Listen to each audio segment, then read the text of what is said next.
LPG सिलेंडरों को लेकर एक बड़ी खबर सामने आ रही है। मिडिल ईस्ट में एक बार फिर से तनाव बढ़ा है और इसकी वजह से सवाल यह है कि क्या भारत में एक बार फिर से एलपीजी का क्राइसिस होने जा रहा है, क्योंकि एलपीजी की सप्लाई और बुकिंग को लेकर अब एक बड़ा अपडेट सामने आया है। आपको याद ही होगा कि पिछले कुछ दिनों पहले ही जब भारत में एलपीजी का क्राइसिस हुआ था तो उसकी बहुत बड़ी वजह जो है मिडिल ईस्ट का तनाव बना था और एक बार फिर से ईरान पर अमेरिका की तरफ से हमले हो रहे हैं, हॉर्मुज़ स्ट्रेट में गोलीबारी हो रही है और चिंता और चर्चा भारत के किचन में हो रही है। लोग चिंतित हैं कि क्या एलपीजी सिलेंडर की किल्लत फिर से होने वाली है, क्या सिलेंडर फिर से महंगा हो जाएगा और बुकिंग के नियम तो क्या नहीं बदलेंगे। ऐसे तमाम सवालों के जवाब अब आपको इस वीडियो में देने की कोशिश करते हैं। दरअसल हाल ही में अमेरिकी राष्ट्रपति डोनाल्ड ट्रंप ने संघर्ष विराम पर दिए गए बयानों के बाद हॉर्मुज़ स्ट्रेट में नई गोलीबारी हुई, जिससे दुनिया के सबसे व्यस्त ऑयल रूट में से एक की सुरक्षा को लेकर चिंताएं फिर से बढ़ गई हैं। भारत की लगभग 60% एलपीजी सप्लाई ऐतिहासिक रूप से संवेदनशील हॉर्मुज़ स्ट्रेट से होकर गुजरती है। युद्ध विराम में पहले इसमें आई संकट ने घरेलू रसोई गैस के लिए सीधा और गंभीर खतरा पैदा कर दिया था। फिर भी भारत ने संघर्ष के चरम पर अपनी डिमांड और सप्लाई में व्यापक बदलाव करके लाखों घरों तक रसोई गैस की सप्लाई सफलतापूर्वक जारी रखी। केपलर के एनालिस्ट सुमित रितोलिया के मुताबिक भारत के कच्चे तेल के आयात पर इसका फिलहाल बड़ा असर नहीं दिख रहा है, क्योंकि पिछले कुछ सालों में भारतीय रिफाइनरियों ने अपने तेल सोर्सेज में विविधता ला ली है। रितोलिया बताते हैं कि हाल की ताजा घटनाओं से पहले भी हॉर्मुज़ से होकर कच्चे तेल का प्रवाह पूरी तरह से बहाल नहीं हुआ था, लेकिन भारत के लिए पिछले 100 दिनों में स्थिति लगभग सामान्य रही।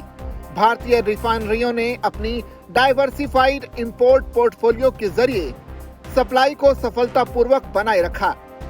रूस आज भी भारत के कच्चे तेल आयात में बड़ी हिस्सेदारी रखता है। वहीं सऊदी अरब और संयुक्त अरब अमीरात के वैकल्पिक रास्तों के जरिए मिलने वाली सप्लाई भी सुरक्षा प्रदान करती है। इसके अलावा पश्चिम अफ्रीका और लैटिन अमेरिका के कच्चे तेल ने भी रिफाइनरी फीड स्टॉक को और ज्यादा विविध बनाया है। जून के महीने में भारत का कच्चा तेल आयात रिकॉर्ड 4.93 मिलियन बैरल प्रतिदिन तक पहुंच गया, जिसका मुख्य कारण रूस से खरीदारी में तेजी था।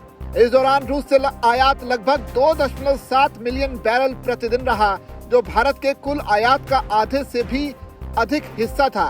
इसने रूस को भारत का सबसे बड़ा तेल सप्लायर बना दिया। रितोलिया कहते हैं कि हॉर्मुज़ स्ट्रेट से सुरक्षित गुजरने वाले जहाजों के आवागमन पर अभी कोई रोक नहीं है, लेकिन अगर क्षेत्रीय तनाव लंबा चला तो माल भाड़ा और बीमा लागत बढ़ सकती है।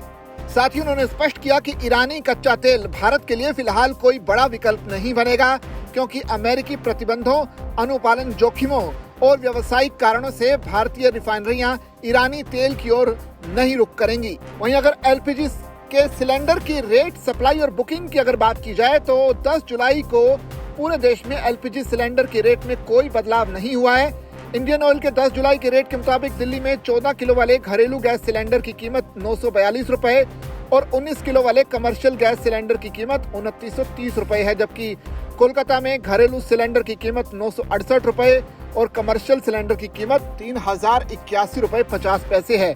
इसी तरह से जयपुर में घरेलू एलपीजी सिलेंडर की कीमत 945 रुपए 50 पैसे और कमर्शियल सिलेंडर की कीमत 2957 रुपए 50 पैसे है, जबकि चेन्नई में कमर्शियल सिलेंडर 3106 रुपए में मिल रहा है, जबकि घरेलू सिलेंडर 957 रुपए 50 पैसे में मिल रहा है।